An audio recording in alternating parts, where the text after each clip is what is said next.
Hi everyone, it's Katerina and it's Tuesday, July the 9th, and I'm here at my Mystical Emporium at 124 King Street West in Prescott. If you're able to come by during Tuesday to Saturday and say hello and perhaps book a reading with me. I wanted to do a 3 card reading for you today called Embrace, Erase, and Face. So this reading is for entertainment purposes only, but there are a portion of you where this situation in your life will resonate. So I hope you find the advice useful. And if you do, please share this video with your friends and family. I much appreciate it. So let's get started. First card we have here is the High Priestess in reverse. So what this is telling me about embracing is that some of you are still struggling with actually embracing your own intuition, the spirit that God has put inside of you to be able to determine and analyze situations from a calm and logical perspective. Many of you are developing this, but are still not in a place of trust entirely. There are some people where they may feel that this is foolish, or maybe somebody has told you it's all hocus pocus. But I'm here to tell you that many successful business people rely on what they call their gut instinct or their mother's intuition in the cases of mothers and females. But also there are different business people who will also employ what we term sensitives to accompany them to business meetings or luncheons in order to field out the energy of potential new employees, business partners, or even business dealings. So they're not shy to use whatever tools exist in this universe to have second opinions or to confirm their own feelings of intuition. So don't be scared of your intuition. Quell the negative voices inside of you. Intuition would never tell you information that makes you feel bad about yourself, okay? So if it's telling you negative information about yourself, that's not your intuition. That's negative programming, which you can work to acknowledge and erase from yourself. Your intuition is just that gentle understanding of, it's not a good time right now, or, oh, I don't know. So that's the kind of thing that it is. It isn't anything that should be overly upsetting for you, but it should be something that is sort of like your inner GPS system.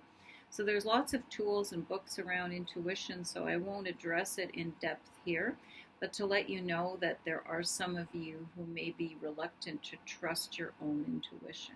And the reading is suggesting that you should be still and go within. Almost like in the Bible where it says, be still and know that I am.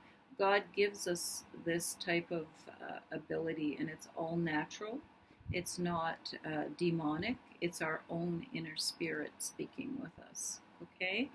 And so what we want to embrace here erase, is the 9 of Swords. So you see all those swords, which are mental energy, and then you see the gentleman's hands are bound and tied. What this is really telling us here is that many of us have come to a point where we're feeling that things are very stressful, that there's a paralyzing fear within us, perhaps by not trusting our intuition or listening to the petty fears of others or the naysayers.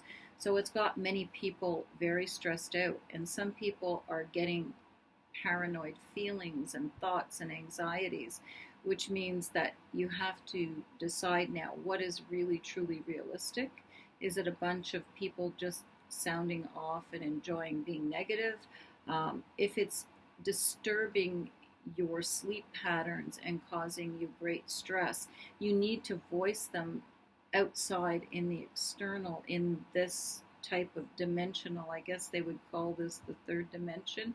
You need to sort of get it out and write it out so that you can make those fears real, review them, and see what's reasonable and what is not. You'll find that there's a good portion of what you're looking at that isn't realistic in your situation.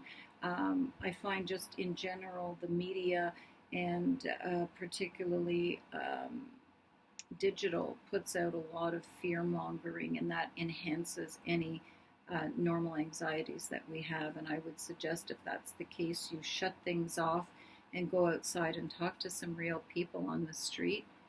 Pet your dog, your cat, go out in nature and see that the majority of people are quite cool and loving people.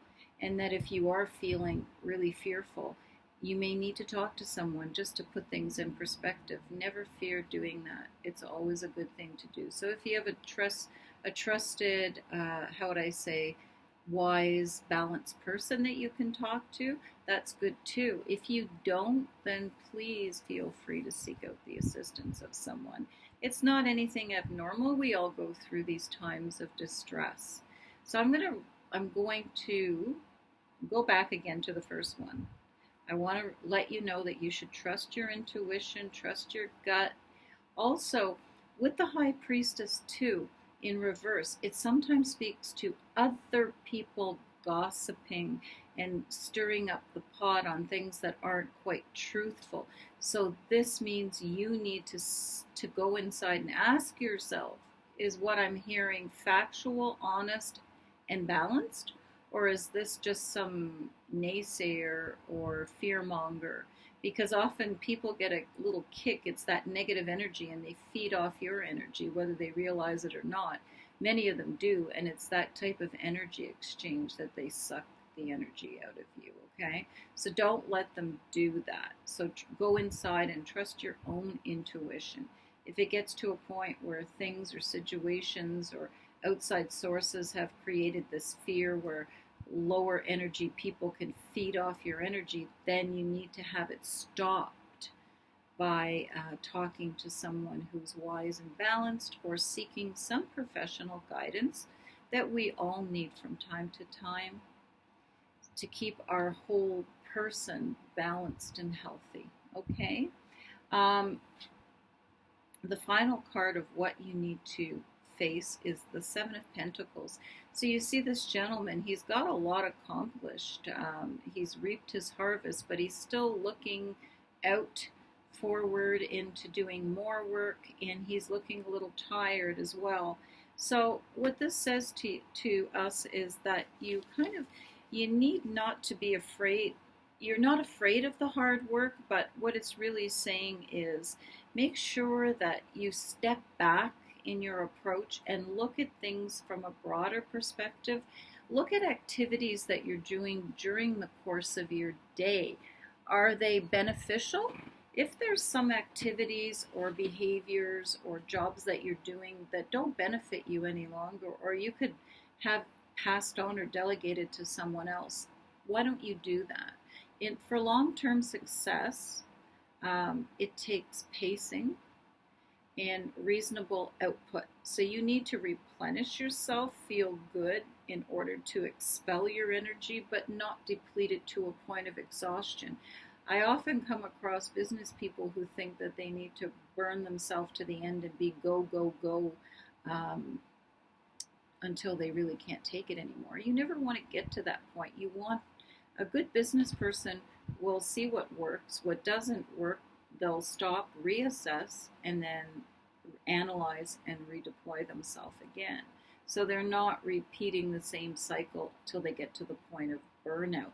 Long-term success, long-term careers, long-term relationships take everyday balanced steps, analysis, understanding, and redeploying your energy.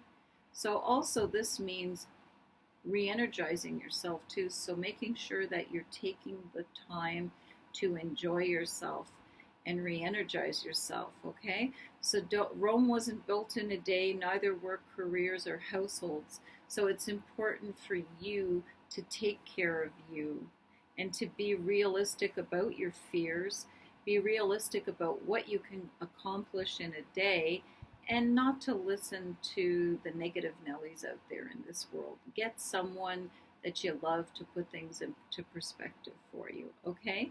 I hope you enjoyed this, and I wish you a great day, and we'll be together soon. Take care.